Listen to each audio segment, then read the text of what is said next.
Good morning everyone. स्वागत है आपका फिर से एक ज्योग्राफी के नए चैप्टर में, जिसका नाम क्या है, longitude and latitude, rotation and revolution. इनके बारे में पढ़ेंगे इस चैप्टर में। ठीक है, ये लॉन्गिट्यूड क्या होता है, लैटिट्यूड क्या होता है, रोटेशन क्या होता है और रेवोल्यूशन क्या होता है अर्थ का। ठीक है, चलो स्टार्ट करते हैं। ठीक है, चैप्टर स्टार्ट करने से पहले हमको एक चीज़ पता होनी चाहिए भी, हमको एज ऑफ अर्थ कैसे निकालते हैं भी, अर्थ कितने साल का है और अर्थ की एज कितनी है वो हम कैसे निकालते हैं। ठीक है, उसके लिए अलग अलग टेक्निक्स होती हैं। इन टेक्निक्स को हम कहते हैं रेडियो एक्टिव डेटिंग टेक्निक से हम अर्थ की एज निकालते हैं। ठीक है, ये रेडियो एक्टिव डेटिंग किसने इन्वेंट की थी? ये इन्वेंट की थी अर्नस्ट रदरफोर्ड ने 1905 में। ठीक है, अब अलग अलग टाइप की डेटिंग मेथड होते हैं। हमको सिर्फ दो मेथड याद करने हैं, एक तो यूरेनियम लेड डेटिंग मेथड और एक लास्ट मेथड है कार्बन डेटिंग मेथड। ये दो मेथड हमको याद रखने हैं। वैसे बाकी भी देख लो, बाकी है potassium argon method, rubidium strontium method, radio carbon dating method, chlorine 36 dating method. ठीक है, एक बार देख लेना, क्लोरीन 36 भी आया हुआ है पेपर में, क्लोरीन 36 डेटिंग मेथड। ठीक है, ये अलग अलग मेथड होते हैं जिससे हम अर्थ की एज निकाल सकते हैं। हमारी अर्थ 4.5 बिलियन ईयर अगो पहले बनी थी। ठीक है, हमारी अर्थ 4.5 बिलियन ईयर अगो बनी थी। चलो अब चलते हैं हम आगे। अब सीखते हैं भी अर्थ की शेप कैसी है।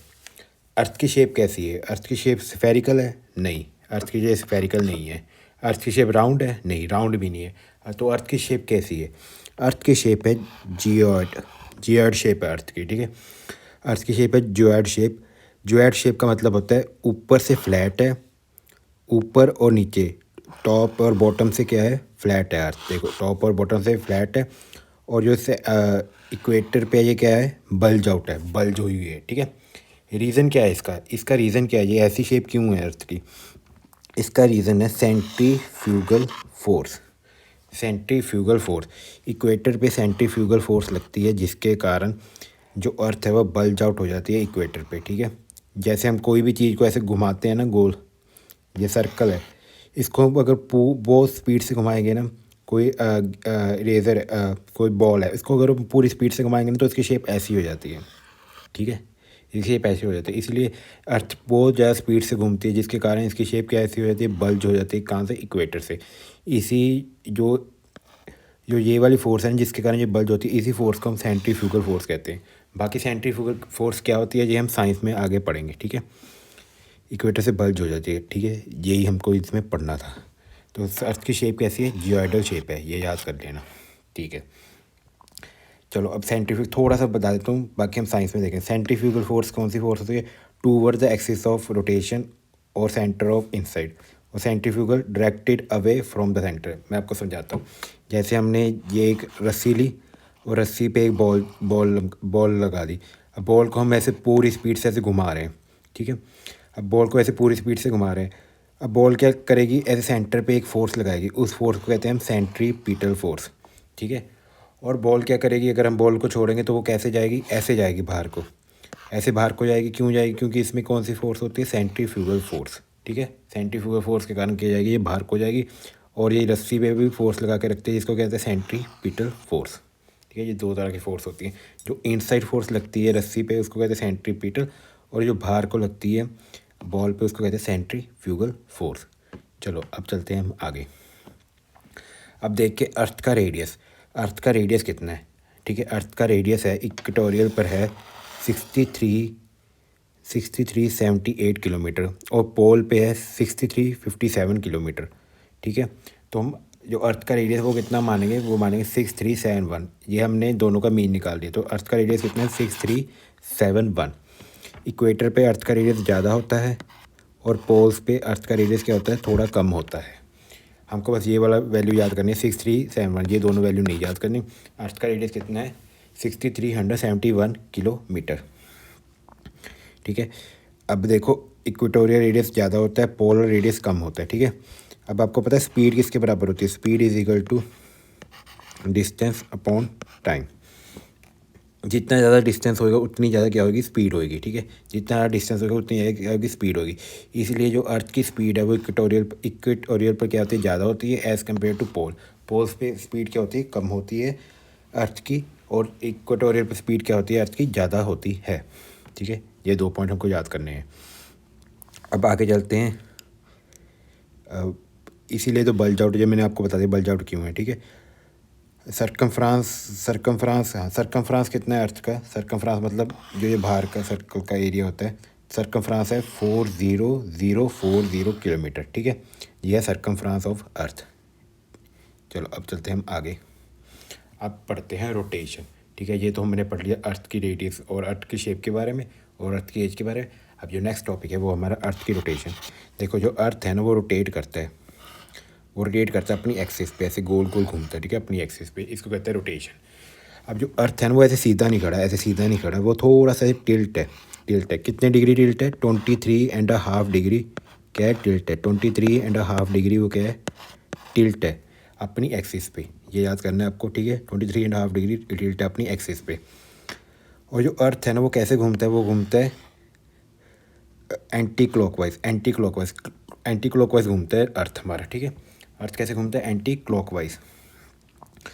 एक रोटेशन घूमने के लिए कितना टाइम लेता है अर्थ, 23 आवर्स 56 मिनट्स एंड 4 सेकेंड लेता है अर्थ एक रोटेशन कंप्लीट करने के लिए। और अर्थ घूमता किस डायरेक्शन है, अर्थ घूमता है वेस्ट टू ईस्ट घूमता है अर्थ, ठीक है। रोटेशनल स्पीड मैक्सिमम कहाँ पे होती है, मैंने अभी बताया इक्वेटर पे, और मिनिमम कहाँ पे होती है, पोल्स पे होती है, ठीक है।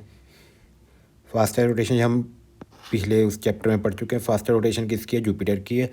और रोलिंग प्लैनेट किसको है, यूरेनस को। क्यों कहते हैं, क्योंकि ये 94 डिग्री पे क्या है, टिल्ट है। ये ऐसे है पूरा, इतना पूरा टिल्ट है, ऐसे लगता है रोल कर रहा है सन के आले द्वारा, ठीक है। चलो अब आगे चलते हैं हम आगे है रेवोल्यूशन ऑफ अर्थ, ठीक है। रोटेशन समझ गए। अब रेवोल्यूशन क्या होती है, रेवोल्यूशन होती है, ये हमारा सन है। अब सन जो अर्थ है 2 तरह की वो करती है मूवमेंट, एक तो रोटेशन जो भी मैंने बताई, एक रेवोल्यूशन होती है सन के आले दुआले घूमना, ठीक है। इसको कहते हैं रेवोल्यूशन भी करती है, ठीक है। किस फॉर्म में करती है, एलिप्टिकल ऑर्बिट में रेवोल्यूट करती है हमारी अर्थ सन के आले वाले। एक रेवोल्यूशन कंप्लीट करने के लिए कितना टाइम लेती है अर्थ, 365 डेज लेती है पूरे, 6 घंटे 9 मिनट एंड 9 सेकेंड, इतना टाइम लेती है अर्थ एक चक्कर लगाने के सन के आले दुआले, ठीक है। चलो अब ऑर्बिटल स्पीड, किस स्पीड से घूमती है अर्थ सन के आले दुआले, वो घूमती है 29.8 किलोमीटर एक सेकंड में कवर कर लेती है। 29.8 किलोमीटर एक सेकंड में कवर कर लेती है, मतलब 30 किलोमीटर एक सेकंड में घूम जाती है अर्थ, ठीक है। चलो अब ये हमने ऑलरेडी पढ़ चुके। मैक्सिमम ऑर्बिटल स्पीड किसकी होती है, मैक्सिमम ऑर्बिटल स्पीड होती है मरकरी की। सबसे तेज कौन सा प्लैनेट घूमता है, मरकरी। सबसे स्लो कौन सा प्लैनेट घूमता है, नेपच्यून। ये हम ऑलरेडी पढ़ चुके हैं सोलर सिस्टम वाले चैप्टर में, ठीक है। अब दो चीज़ें होती है, एक तो पेरीहीलियन, एक होता है एपीहीलियन। ये दोनों चीज़ें क्या हैं, देखो पेरीहीलियन वो पॉइंट होता है जब अर्थ और सन के बीच में सबसे कम डिस्टेंस होता है, ठीक है। ये वाला डिस्टेंस, इसको क्या कहेंगे, पेरीहीलियन। ये कब होता है, ये 3 जनवरी को होता है। 3 जनवरी को अर्थ और सन पास आ जाते हैं, ठीक है। अर्थ और सन पास आ जाते हैं। और एपीहीलियन आता है 4 जुलाई को, ठीक है। 3 जुलाई को जो है, 3 जुलाई को डिस्टेंस कितना होता है अर्थ और उसमें, 147500 किलोमीटर। और 4 जुलाई को कितना होता है, 1525000 किलोमीटर, ठीक है। ये आपको याद करना है। नियरेस्ट पॉइंट को क्या बोलते हैं, पेरीहीलियन, और दूर वाले पॉइंट को क्या बोलते हैं, एपीहीलियन, ठीक है। देखो पी से पास, पी से पेरीहीलियन, ठीक है, ऐसे याद कर लो। पी से पास, पी से पेरीहीलियन, ए से बस एपीहीलियन हो जाएगा फिर, ठीक है। अब देखो मून, ऐसे मून पे भी जो होता है पेरिजी, मून के पेरिजी और अपोजी। देखो जो मून है वो अर्थ के आले वाले घूमते हैं ना, अर्थ के आले वाले घूमते हैं। मून जो है अर्थ के आले वाले घूमता है ना, तो जब मून सबसे पास होता है ना अर्थ के, उस पॉइंट को कहते हैं पेरिजी। और ये सबसे दूर होता है उसको कहते हैं एपोजी। पी से पास, पी से पेरिजी, ए से एपोजी, ठीक है। ये जहाँ पे जी हो गया। और इसका डिस्टेंस कितना होता है जब सबसे पास होता है, वो होता है 3,62,6,000 62,000 किलोमीटर, और सबसे दूर जब होता है 4 लाख किलोमीटर, अप्रॉक्सीमेट याद कर लो, ठीक है। ये हो गया हमारा एपोजी और पेरोजी। अब नेक्स्ट देखते हैं इंक्लेशन। इंक्लाइनेशन मैंने आपको बताई थी 23.5 डिग्री क्या है, इंक्लाइंड है, ठीक है। 23.5 डिग्री इंक्लाइन है, बस आप यही याद कर लो। 66.5 इंक्लाइन है ऑर्बिटल प्लेन से, मतलब यहाँ से देखें तो 66.5 है, और यहाँ से देखें 23.5 डिग्री क्या है, इंक्लाइन है अर्थ अपनी एक्सिस पे। चलो अब चलते हैं आगे। अब आगे क्या है, हेमिस्फेयर। देखो, equal division of earth into 2 part, ठीक है। 2 पार्ट्स में इक्वल डिवीज़न कौन सा हेमिस्फेयर करता है, इक्वेटर। इक्वेटर क्या करता है, ये हमारा अर्थ है, इसको 2 पार्ट में इक्वली क्या कर देता है, बांट देता है। ऊपर वाले को कहते हैं नॉर्थर्न हेमिस्फेयर, नीचे वाले को कहते हैं साउदर्न हेमिस्फेयर, ठीक है। अब दो पॉइंट है यहाँ पे, prime meridian and international date line. ये कौन सी लाइन है, ये वाली जो लाइन है वो इस तरह काटती हैं लॉन्गिट्यूडली, ठीक है। जो लैटिट्यूडली काटते हैं उसको क्या बोलते हैं, उसको बोलते हैं इक्वेटर, और जो लॉन्गिट्यूडली काटते हैं उसको कहते हैं प्राइम मेरिडियन और इंटरनेशनल डेट लाइन, जो हेमिस्फीयर को ऐसे काट देती हैं, ठीक है। प्राइम मेरिडियन और इंटरनेशनल डेट लाइन। चलो अब चलते हैं हम आगे। अब पढ़ते हैं लैटिट्यूड और लॉन्गिट्यूड क्या होते हैं। देखो, लैटिट्यूड मतलब लेटा हुआ, लेटे हुई लाइन्स को क्या बोलते हैं, लैटिट्यूड। जो ऐसे हम, ये इमेजिनरी लाइन्स हैं जो हम ऐसे ड्रॉ करते हैं, इनको क्या बोलते हैं, लैटिट्यूड। अब इंपॉर्टेंट लैटिट्यूड जो हैं, चलो पहले इंपॉर्टेंट लैटिट्यूड्स को पहले हम थोड़ी लैटिट्यूड्स के बारे में पढ़ लेते हैं। क्या होते हैं, इमेजिनरी हॉरिजॉन्टल लाइन, जो लेटी हुई लाइन है उनको लैटिट्यूड बोलते हैं, ठीक है। अब ये यहाँ पे लैटिट्यूड होता है, इसकी डिग्री कितनी है, 0 डिग्री। जैसे ऊपर जाते तो 1 डिग्री, ऐसे डिग्री बढ़ती रहती है, ठीक है। 1 डिग्री हो जाती है, 2 डिग्री, ऐसे करके डिग्री बढ़ती रहती है, और सबसे ऊपर जाते हैं कितनी डिग्री का लैटिट्यूड हो जाता है, 90 डिग्री का, 90 डिग्री नॉर्थ। ऐसे नीचे जाते तो 1 degree south, 1 degree south, 2 degree south, ऐसे नीचे जाएंगे तो कितना आ जाएगा, 90 डिग्री साउथ, ठीक है। अब ऐसे ही जब हम देखते हैं 1 डिग्री जो होती है लैटिट्यूड, उस 1 डिग्री के लैटिट्यूड में कितना डिस्टेंस होता है 1 डिग्री के लैटिट्यूड में, तो अप्रॉक्सीमेटली 111 किलोमीटर डिस्टेंस होता है 1 डिग्री लैटिट्यूड में। अब टोटल लैटिट्यूड है कितनी, टोटल लैटिट्यूड है 181। देखो 181 कैसे, 90 ऊपर हो गए, 90 नीचे हो गए, और एक ये इक्वेटर हो गया, तो कितने हो गए टोटल, 181 लैटिट्यूड होते हैं। सब लैटिट्यूड में डिस्टेंस क्या होता है, इक्वल होता है, ठीक है, 111 किलोमीटर। अब हम देखते हैं इंपॉर्टेंट लैटिट्यूड्स हैं जो हमारे। लार्जेस्ट लैटिट्यूड है उसको क्या बोलते हैं, इक्वेटर बोलते हैं। और जो 23 डिग्री एंड हाफ पे जो लैटिट्यूड है उसको हम क्या बोलते हैं, उसको बोलते हैं ट्रॉपिक ऑफ कैंसर, नॉर्थ के ऊपर 23.5 डिग्री पे। 23.5 डिग्री जो साउथ में लैटिट्यूड है उसको क्या बोलते हैं, ट्रॉपिक ऑफ कैप्रिकॉन, ठीक है। और 66.5 डिग्री जो साउथ पे लैटिट्यूड है उसको बोलते हैं आर्टिक सर्कल, और 66.5 जो नॉर्थ पे लैटिट्यूड है उसको बोलते हैं आर्टिक सर्कल, ठीक है। उसको भी आर्टिक सर्कल बोलते हैं, नीचे वाले को भी आर्टिक सर्कल बोलते हैं, ठीक है। ये थे 2 लैटिट्यूड्स के बारे में। अब ये लैटिट्यूड्स इंपॉर्टेंट क्यों है, क्योंकि यहाँ पे ना देखो हमारा अर्थ कैसे इंक्लाइन है ना, यहाँ पे क्या है, सन है, यहाँ पे सन की डायरेक्ट रेस पड़ती है, कहाँ पे डायरेक्ट रेस पड़ती है, 23.5 डिग्री नॉर्थ पे ट्रॉपिक ऑफ कैंसर पे, और ट्रॉपिक ऑफ कैप्रिकॉर्न पे, यहाँ पे सन की डायरेक्ट रेस पड़ती हैं, ठीक है। अब थोड़ा ये भी देख लेंगे टेम्परेट जोन क्या होता है। टेम्परेट जोन उस जोन को कहते हैं जो 23.5 डिग्री और 66.5 डिग्री के बीच में जो जोन है उसको क्या बोलते हैं, टेम्परेट जोन बोलते हैं।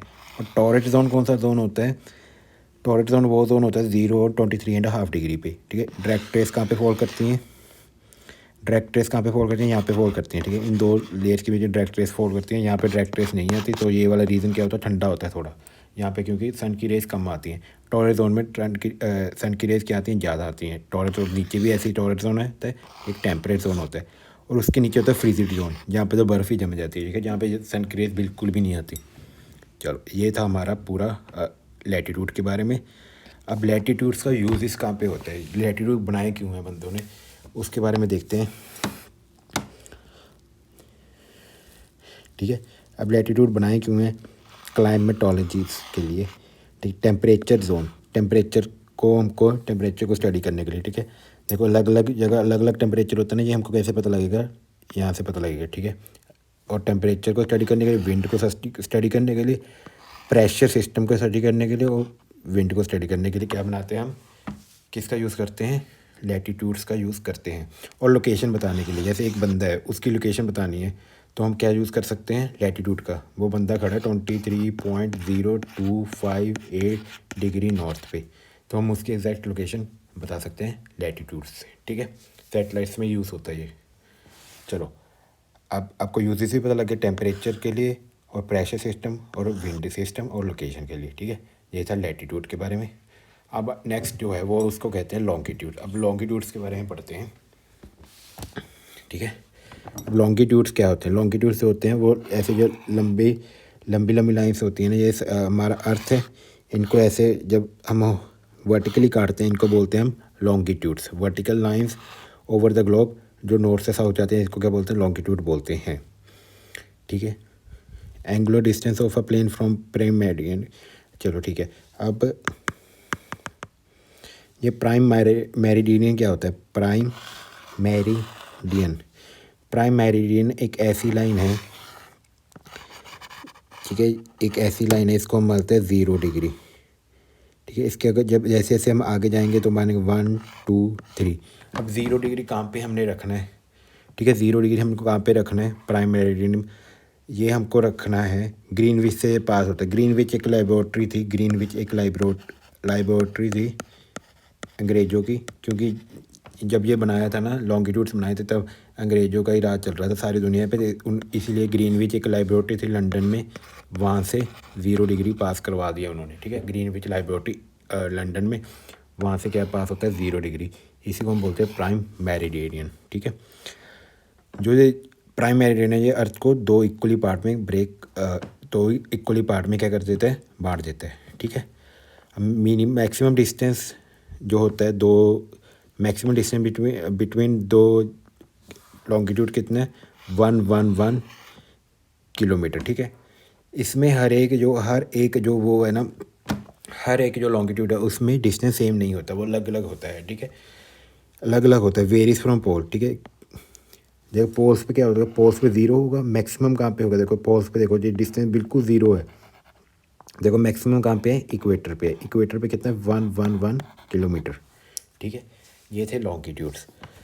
अब इंपॉर्टेंट लॉन्गिट्यूड्स कौन से, प्राइम मेरिडियन जो मैंने आपको बताया 0 डिग्री, ग्रीनविच से पास होता है लंदन, GMT, ठीक है, GMT कहते हैं हम इसको। और एक international date line. International date line कौन सी है, जैसे 0 डिग्री ऐसे घूम के जब पीछे आएंगे तो पीछे कितना आ जाएगा, 180 डिग्री आ जाएगा ना, 180 डिग्री। उसी को हम क्या बोलते हैं, इंटरनेशनल डेट लाइन। ये जिगजैग लाइन होती है, ठीक है, ये जिगजैग लाइन होती है, वो हम आगे देखेंगे। देखो ये है जिगजैग लाइन, ये कोई भी देश से पास नहीं होती। जो जिगजैग लाइन है, इंटरनेशनल डेट लाइन, ये कोई भी देश से पास नहीं होती, क्योंकि जैसे ये जिगजैग लाइन है, अगर ये कोई देश से पास होगी तो उसका एक दिन क्या बढ़ जाएगा, ठीक है। इसलिए ये कोई भी देश से पास नहीं होती, सिर्फ ये कहाँ से पास होती है, सिर्फ ये सी में से पास होती है, ठीक है, सिर्फ पैसिफिक सी से पास होती है ये इंटरनेशनल डेट लाइन, ताकि हमको डेट में क्या ना हो पाए, डेट में वो ना हो, कन्फ्यूज़न ना हो, इसलिए, ठीक है। चलो अब चलते हैं हम आगे। चलो अब इंटरनेशनल डेट लाइन तो मैंने आपको बता दी ना, डे में वो ना हो, कन्फ्यूज़न ना हो। अगर हम वेस्ट टू ईस्ट जाएंगे तो डे गेन हो जाएगा, मतलब वेस्ट टू ईस्ट, इस साइड जाएंगे ना इंटरनेशनल डेट के तो एक दिन मिल जाएगा हमको। अगर हम पीछे वाली साइड आएंगे तो एक दिन क्या हो जाएगा, लॉस हो जाएगा। इससे क्या कर सकते हैं, इससे जो बिजनेसमैन है ना वो बहुत सारा कन्फ्यूज़न कर सकते हैं, इसीलिए इंटरनेशनल डेट लाइन जो है वो हमने समुंदर से पास करा दी, क्योंकि यहाँ पे क्या होगा, यहाँ पे कोई लैंड नहीं है, ताकि कोई भी कन्फ्यूज़न ना हो डेट पे, ठीक है। अब प्राइम मेरिडियन जो है वो कौन कौन से देशों से निकलता है, वो 8 देशों से निकलता है, ठीक है। कौन कौन से, UK, फ्रांस, स्पेन, अल्जीरिया, माली, बुर्किना फासो, टोंगो, घाना। इसको हम याद कैसे करते हैं, इसको हम याद करते हैं best game in Tongo kingdom, best game in Tongo kingdom, ठीक है। B से बुर्किना फासो, S से स्पेन, T से टांगो, G से घाना, A से अल्जीरिया, M से माली, E से EN स्मॉल लिखना है, स्मॉल, E से कोई देश नहीं है, E हमको याद करने के लिए करती है, ठीक है। इन तो वैसे हो गया, T से टोंगो हो गया, T से टोंगो हो गया, K से किंगडम हो गया, ठीक है। यहाँ पे BSF कर लेना, BSF, BSF game in Tongo kingdom. BSF एफ से क्या हो जाएगा हमारा फ्रांस हो जाएगा। BSF game in Tongo kingdom, ऐसे करके हम याद कर सकते हैं प्राइम मेरिडियन के 8 कंट्रीज। ठीक है, BSF game in Tongo kingdom, BSF ने गेम्स कराई हैं टोंगो किंगडम में। ठीक है, ऐसे करके हम प्राइम मेरिडियन के अलग अलग कंट्रीज याद कर सकते हैं, ये याद करने हैं हमको। ठीक है, चलो अब चलते हैं हम आगे। ठीक है, अब लॉन्गिट्यूड से हम टाइम कैसे कैलकुलेट करते हैं वो देखते हैं। जो लॉन्गिट्यूड्स है ना वो पूरे अर्थ को 360 डिग्रीज में काट देते हैं। ठीक है, 360 डिग्रीज में बांट देते हैं, 360 डिग्री। तो 360 डिग्री किसके बराबर आ जाएगा? 24 आवर्स। ऐसे ही अगर हम 1 डिग्री निकालेंगे, 1 डिग्री निकालेंगे वो किसके बराबर आ जाएगा? 4 मिनट के बराबर आ जाएगा। 1 डिग्री जैसे हम आगे जाएंगे ना ग्रीनविच से, तो कितना कितना टाइम बढ़ जाएगा? 4 मिनट बढ़ जाएगा। ठीक है, तो 15 डिग्री जो कि इसके बराबर आ जाता है 1 आवर्स के, 15 डिग्री 1 आवर के बराबर होता है, और 1 डिग्री इसके बराबर होता है 4 मिनट के। 1 घंटा जो है 15 डिग्री के बराबर, और 4 मिनट किसके बराबर है? 1 डिग्री के बराबर होता है। ठीक है, ठीक है, ये समझ गए। चलो अब चलते हैं हम आगे। चलो यही था लॉन्गिट्यूड और लैटिट्यूड के बारे में, और अर्थ की शेप के बारे में, और अर्थ की एज, हमने ये सब देख लिया। अब चलते हैं डिफरेंट सीजन्स कैसे निकलते हैं। ठीक है, चलो वो पढ़ते हैं हम। सोलिस्टिक एंड इक्विनॉक्स, ये क्या होता है? ठीक है, day and night due to rotation. जो अर्थ की डे एंड नाइट है ना वो क्यों होती है? वो ड्यू टू रोटेशन। रोटेशन मतलब जैसे अर्थ है ना, ये अर्थ है, यहाँ पे सन है। अब अर्थ रोटेट करती है 24 आवर्स में। अब यहाँ पे सन की रेस पड़ रही है, जब ये घूम जाएगा तो यहाँ पे क्या, ये जहाँ पे सन की रेस पड़ रही है यहाँ पे क्या होगा? नाइट होगी। यहाँ पे क्या होगी? यहाँ पे क्या होगी? मॉर्निंग होगी। ठीक है, जब ये अर्थ घूम जाएगी तो यहाँ पे मॉर्निंग होगी, यहाँ पे क्या हो जाएगा? नाइट हो जाएगा। तो डे एंड नाइट क्यों होते हैं? Due to rotation. अर्थ की रोटेशन की वजह से क्या होते हैं? Day and night. ठीक है, अब सीजन्स क्यों होते हैं? सीज़न होते हैं due to revolution and tilt. ठीक है, वो देखते हैं हम सीजन्स कैसे होते हैं। ठीक है, ये हमारा सन है, अब सन के आले वाले क्या घूमते हैं? सन के आले वाले घूमता है हमारा अर्थ घूमता है ना जब सन के आले वाले। तो देखो अब कैसे घूमता है सन के आले वाले अर्थ। 22 दिसंबर को हमारा जो अर्थ है उसमें विंटर सोलिस्टिक होता है। विंटर सोलिस्टिक ये क्यों होता है? क्योंकि जो हमारा अर्थ है ना वो सन के बिल्कुल, जो हमारा नॉर्दर्न हेमिस्फीयर है ना, देखो ये हमारा अर्थ है ना, अर्थ देखो, और ये हमारा इधर हो गया ना, जो इधर वाला स्फेयर होता है ना हमारा, इसको क्या बोलते हैं? वेस्ट साइड बोलेंगे, इसको क्या बोलेंगे? नॉर्थ साइड बोलेंगे। ठीक है, तो यहाँ पे क्या बोलते हैं? यहाँ पे सन की डायरेक्ट रेस पड़ती हैं, तो इसी को हम क्या बोलते हैं? Winter solstice. क्यों विंटर सोल्स्टिस? क्योंकि जो हमारा इधर वाला वो है ना, जो हमारा नॉर्दर्न हेमिस्फीयर है वो पीछे चला गया, तो यहाँ पे क्या है? हमको दिखेगी विंटर 26 दिसंबर को, इसलिए हम विंटर सोल्स्टिस बोलते हैं। क्योंकि इस दिन सन की डायरेक्ट रेस कहाँ पे पड़ती हैं? Tropic of Capricorn. Tropic of Capricorn कहाँ पे है? नीचे है। यहाँ पे क्या है? ऑस्ट्रेलिया है। इसीलिए ऑस्ट्रेलिया में दिसंबर के टाइम पे क्या होती है? समर होती है। क्यों होती हैं? क्योंकि सन की जो डायरेक्ट रेस है वो ट्रॉपिक ऑफ कैप्रिकॉर्न पे पड़ती हैं 22 दिसंबर को, ऐसे क्योंकि टिल्टेड है। ठीक है, अब जब अर्थ घूम के यहाँ पे आ जाता है तो अब अर्थ घूम के यहाँ पे आ गया, तो ये वाली साइड हो जाएगी आगे। ये वाली साइड कौन सी साइड है? नॉर्दर्न हेमिस्फीयर है। नॉर्दर्न हेमिस्फीयर में कौन सा? नॉर्दर्न हेमिस्फीयर में कौन सा वो होता है? Tropic of Capricorn, tropic of Cancer होता है ना, ट्रॉपिक ऑफ कैंसर। अब ट्रॉपिक ऑफ कैंसर आ जाएगा, इसीलिए सन की direct rays Tropic of Cancer पे पड़ेगी, जिसके कारण हमको नॉर्दर्न हेमिस्फीयर में क्या मिलती है? समर मिलती है। इसी को हम बोलते हैं समर सोलिस्टिक। ये हमको कब दिखती है? 21 जून को दिखती है। ठीक है, कब दिखती है हमको? 21 जून को क्या दिखती है? समर सोलिस्टिस दिखती है। ठीक है, चलो यही था। अब इसमें ये तो हो गया सोलिस्टिक। अब इसमें 2 चीज़ें और होती है। इक्विनॉक्स क्या होता है? इक्विनॉक्स वो दिन होता है जब डे और नाइट क्या होते हैं? सेम होते हैं। ठीक है, अब ये यहाँ पे आ गया अर्थ, इस साइड आ गया ना अर्थ। देखो यहाँ पे सन की रेस जहाँ पे डायरेक्ट पड़ रही है ना इक्वेटर पे, तो इक्वेटर पे क्या होगा? इक्वली दिन होगा, इक्वली क्या होगी? रात होगी। इसको हम क्या बोलते हैं? अब इक्वेटर पे पड़ रहा है, देखो यहाँ पे ट्रॉपिक ऑफ कैंसर है ना, ट्रॉपिक ऑफ कैंसर पे तो पड़ नहीं रहा सन की रेस, ना ट्रॉपिक ऑफ कैप्रिकॉर्न पे पड़ रही है। इसीलिए हमको यहाँ पे ना सर्दी दिखती है ना ही गर्मी दिखती है। क्या दिखती है? ऑटम दिखती है। इस 23 सितंबर को हम क्या बोलते हैं? ऑटम और इक्विनॉक्स। ठीक है, ऑटम इक्विनॉक्स। और 21 मार्च को क्या बोलते हैं हम? स्प्रिंग इक्विनॉक्स 21 मार्च को, ऐसी 21 मार्च को, ठीक है, समझ गए ये चीज़, ठीक है।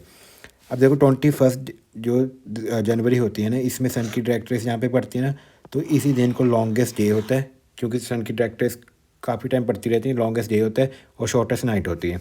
और यहाँ पे क्या होगा, शॉर्टेस्ट नाइट होएगी 22 दिसंबर को और लॉन्गेस्ट क्या होगा, डे होगा। यहाँ पे तो इक्वल डे इक्वल नाइट 23 और 23 मार्च को, ठीक है। ये था पूरा सॉलिस्टिक और इक्विनॉक्स के बारे में। आई होप आपको समझ आ गया होगा, ठीक है। अब चलते हैं हम आगे। सॉलिस्टिक के बारे में ये सारा लिखा हुआ है, आप इससे देख के नोट्स बना लेना। मैंने आपको बता दिया क्या होता है सॉलिस्टिक। समर में होता है, वर्टिकल रे ट्रॉपिक ऑफ कैंसर पे पड़ती हैं, ये मैंने बता दिया। Northern hemisphere get more heat, ठीक है, ये भी बता दिया मैंने आपको। कॉन्टिन्यूस सन रेज और नॉर्दर्न पोल फॉर 6 मंथ, ठीक है, ये नहीं बताया। देखो ये नॉर्दर्न पोल है ना, ये नॉर्दर्न पोल है, यहाँ पे 6 महीने फिर क्या रहती है, 6 महीने डायरेक्ट रेस पड़ती है, जिसके कारण 6 महीने यहाँ पे क्या रहती है, दिन रहता है। जब यहाँ पे आ जाएगा तो 6 महीने यहाँ पे क्या रहेगी, रात रहेगी। समझ गए ये, 6 महीने यहाँ पे क्या रहेगी, रात रहेगी।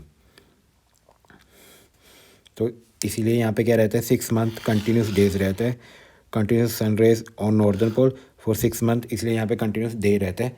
कब, 21 जनवरी को। 21 जनवरी को नॉर्दर्न जो हेमिस्फीयर है, नॉर्दर्न पोल है, यहाँ पे क्या 6 महीने तक क्या रहती है, दिन रहते हैं, 6 महीने तक दिन रहता है। और जब विंटर आती है 22 दिसंबर को, तो यहाँ पे 6 महीने तक क्या रहती है, रात रहती है, ठीक है। समर जो सॉलिस्टिक है, इसको हम कर्क संक्रांति के नाम से जानते हैं, ये याद कर लेना, कर्क संक्रांति, ठीक है। अब ऐसे ही अब विंटर सॉलिस्टिक को तो वर्टिकल जो ट्रॉपिक ऑफ कैप्रिकॉर्न पे पड़ती है, southern hemisphere get more heat, और 6 महीने तक क्या रहती है, साउथ पोल में दिन रहता है। इसको हम एक और नाम से जानते हैं, इसको किस नाम से जानते हैं, मकर संक्रांति के नाम से जाते हैं, ठीक है। इंसोलेशन इनकमिंग सोलर रेडिएशन, इसके बारे में हम एटमॉस्फेयर वाले चैप्टर में पढ़ेंगे, ठीक है। इक्विनॉक्स मैंने बता दिया, direct rays of sun falls on equator, ठीक है, ये मैंने बता दिया। At this point neither the poles is tilted toward the sun, so the entire earth experience equal day and equal night. Equal day और इक्वल नाइट हमको equinox वाले दिन दिखती है, ठीक है। ये मैंने बता दिया 21 मार्च और 23 सितंबर को। चलो अब चलते हैं हम आगे। अब देखते हैं हम सोलर इक्लिप्स। इक्लिप्स मतलब ग्रह। अब ग्रह लगता है, ग्रह का मतलब क्या होता है, ठीक है। सबसे पहले हम पढ़ते हैं सोलर इक्लिप्स। सोलर इक्लिप्स क्या होता है, सोलर इक्लिप्स होता है जब sun at its contract position obscured by moon, ठीक है। सोलर इक्लिप्स मतलब ऑब्स्कर्ड बाय मून, मतलब यहाँ पे सन है, इसके भी अर्थ, सन है यहाँ पे, अर्थ है, इसके बीच में मून आ जाता है, तो क्या मिलता है, सोलर इक्लिप्स। देखो क्या होता है इसमें, ये हमारा सन है, यहाँ पे मून आ गया, तो यहाँ पे क्या हो जाएगा, यहाँ पे क्या दिखेगा हमको, पूरा अंधेरा दिखेगा। क्यों अंधेरा दिखेगा, क्योंकि क्या हो गया, यहाँ पे सन की रेस यहाँ पे बिल्कुल नहीं आ पा रही, तो इसी को क्या बोलते हैं हम, सोलर एक्लिप्स बोलते हैं। सोलर एक्लिप्स बोलते हैं इसको, क्योंकि यहाँ पे मून आ गया ना, इसके कारण यहाँ पे क्या हो जाएगा, पूरा अंधेरा हो जाएगा, बिल्कुल लाइट नहीं दिखेगी, फुल शेडो, ठीक है। इसको बोलते हैं full shadow area, full shadow अम्बरा के नाम से जानते हैं हम इसको। और यहाँ पे इसके जो पास से निकलेंगे, यहाँ पे क्या होगी, थोड़ी थोड़ी शेडो होगी, मतलब थोड़ी थोड़ी रोशनी होगी, इसको हम बोलते हैं पार्शियल शेडो। किस नाम से जानते हैं, पेन उम्ब्रा से, ठीक है। बस ये दो चीज़ें थी। इसको क्या बोलते हैं हम, सोलर इक्लिप्स बोलते हैं, जो सन और अर्थ के बीच में क्या आ जाता है, मून आ जाता है, ठीक है। इसी दिन को हम न्यू मून अमावस्या के नाम भी बोलते हैं। अमावस्या क्यों बोलते हैं, क्योंकि सन और क्योंकि इधर से न्यू मून आना स्टार्ट हो जाता है, ठीक है। क्योंकि यहाँ पे मून ख़त्म हो गया, अब मून नया आना स्टार्ट हो जाएगा, बस इसलिए इसको न्यू मून या अमावस्या भी बोलते हैं, ठीक है। देखो ये जब सोलर स्किप लगता है तो ऐसा दिखता है हमको, टोटल सोलर इक्लिप्स, ठीक है। ये एनुअल मतलब थोड़ा थोड़ा दिख रहा है, ये पार्शियल बिल्कुल थोड़ा थोड़ा दिख रहा है। टोटल सोलर स्किप में हमको बिल्कुल ऐसे अंधेरा दिखता है, थोड़ा आसपास थोड़ी थोड़ी रोशनी दिखती है, ठीक है। समझ गए सोलर इक्लिप्स।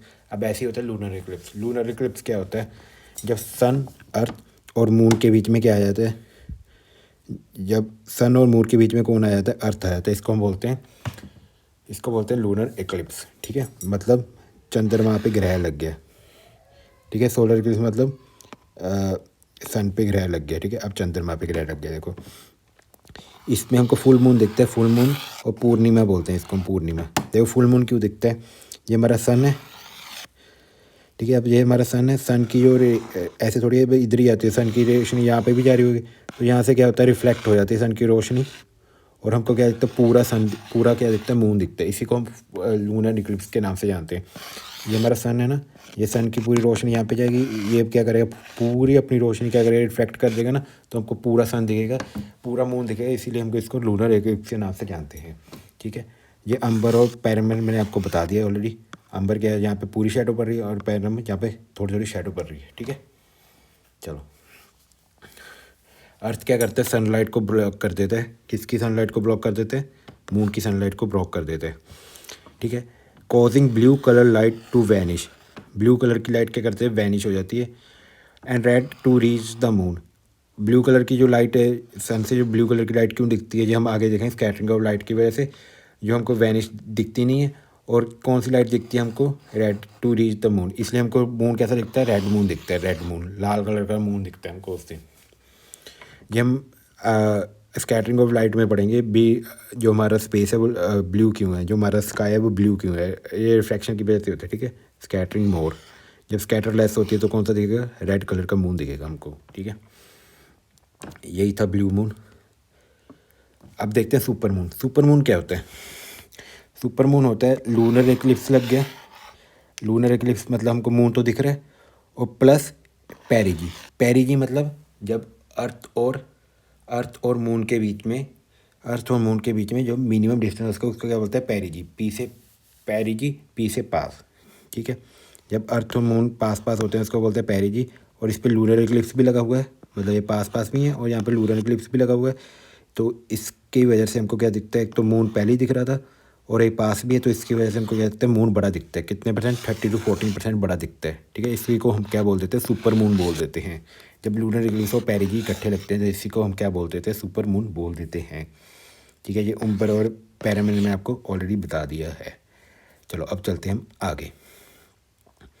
चलो अब आगे है जो लास्ट, उसका नाम है टाइड्स। अब टाइड्स क्यों बनती हैं, अब टाइड्स क्यों बनती हैं, देखो ये ध्यान से, ये टॉपिक भी, टाइड्स क्यों बनती हैं, जो हमारा ओशंस में टाइड्स क्यों बनती हैं। ठीक है। अब देखो, एक तो होती है, हमने दो टाइड्स पढ़नी, एक तो नीम टाइप्स होती है, एक स्प्रिंग टाइड होती है। ठीक है। चलो पहले हम स्प्रिंग टाइड के बारे में पढ़ते हैं। Spring tide great tidal difference in water level. ठीक है। ग्रेट टाइडल डिफरेंस आता है वाटर लेवल, ये दो बार ही लगते, मैं आपको बताता हूँ इसका मतलब क्या, कंडीशन क्या है इसके, न्यू मून और फुल मून, या न्यू मून हो चाहिए या फुल मून हो चाहिए। देखो जो जो मून है ना, मून के पास ग्रेविटी है, मून के पास ग्रेविटी है ना, मून अपनी ग्रेविटी से क्या करता है, जो अर्थ का ओशन का पानी है ना वो अपनी तरफ खींचने की कोशिश करता है। ठीक है। मून की ग्रेविटी जो है, मून का जो ग्रेविटी है वो अर्थ का पानी अपनी तरफ खींचने की कोशिश करता है। ठीक है। ऐसे ही जब सन आ जाता है ना, सन भी अपनी तरफ, क्योंकि सन के पास भी माना, सन की भी ग्रेविटी है, वो भी अपने अर्थ का पानी अपनी तरफ खींचने की कोशिश करता है। जब ये दोनों एक लाइन में आ जाते हैं ना, तो ये क्या करते हैं, अपनी तरफ ज़्यादा पानी खींचते हैं, जिसके कारण क्या होता है, जो टाइड्स हैं वो ज़्यादा ऊपर बल्ज आउट हो जाती है, वो ज़्यादा ऊपर उठ जाती हैं। क्यों, क्योंकि दोनों की ग्रेविटी क्या हो जाती हैं, जुड़ जाती हैं। ठीक है। अगर इधर जुड़ेगी ना ग्रेविटी, इधर टाइड उठेगी तो इधर भी टाइड उठेगी। क्यों, क्योंकि सेंट्रीफ्यूगल फोर्स के कारण।